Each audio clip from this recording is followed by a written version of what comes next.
Bonjour à tous, donc je vais essayer de vous faire une vidéo pour le corriger de l'exercice 33. Donc ici, on nous a un algorithme et on nous demande la valeur finale de A. Donc ici, on nous demande de remplir ce tableau pour trouver la valeur finale de A.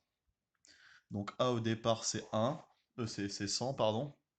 Donc ici, avant la boucle, A vaut 100. Et ensuite, j'entre dans la boucle, on me dit pour I allant de 1 à 4. Donc, je vais devoir faire des itérations. Je commence à i égale 1 et je m'arrêterai à i égale 4.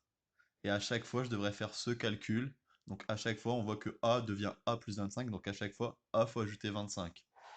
Donc, à la première itération, donc i vaut 1. On me dit a vaut a plus 25. Donc, on avait 100, on obtient 125. Je suis arrivé à la fin de ma boucle pour. Du coup, je passe à i égale 2, à la deuxième itération. Donc, i vaut donc 2. Et donc, a vaut 150, 125 plus 25. On continue ainsi. Donc on passe à la troisième itération, i passe à 3.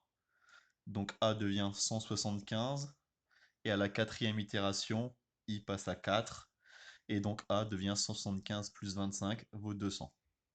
Voilà, donc que contient la variable a en fin d'algorithme? La variable a, elle contient 200. Ensuite, en question 2, on me demande si on remplace pour i variant de 1 à 4, si on le remplace par pour i variant de 0 à 3, quelle est la variable a en fin d'algorithme? En fait, on peut se rendre compte ici que pour i variant de 1 à 4, on va avoir 4 étapes, l'étape 1, l'étape 2, l'étape 3 et l'étape 4. Donc on aura 4 itérations. Et pour i variant de 0 à 3, pareil, on aura 4 itérations. Donc on aura l'étape 0, l'étape 1, l'étape 2 et l'étape 3. Donc en fait, ça va rien changer à notre A. La seule différence ici, si on aurait encore à nouveau rempli le tableau, vous voyez, à la première itération, au lieu d'avoir 1, j'aurais eu 0. Donc le calcul est le même pour le A. À la deuxième itération, j'ai 1. À la troisième itération, j'ai 2. Et à la troisième itération, j'ai 4. Et vous voyez, je m'arrête à 3. Et donc la valeur de A n'est pas changée.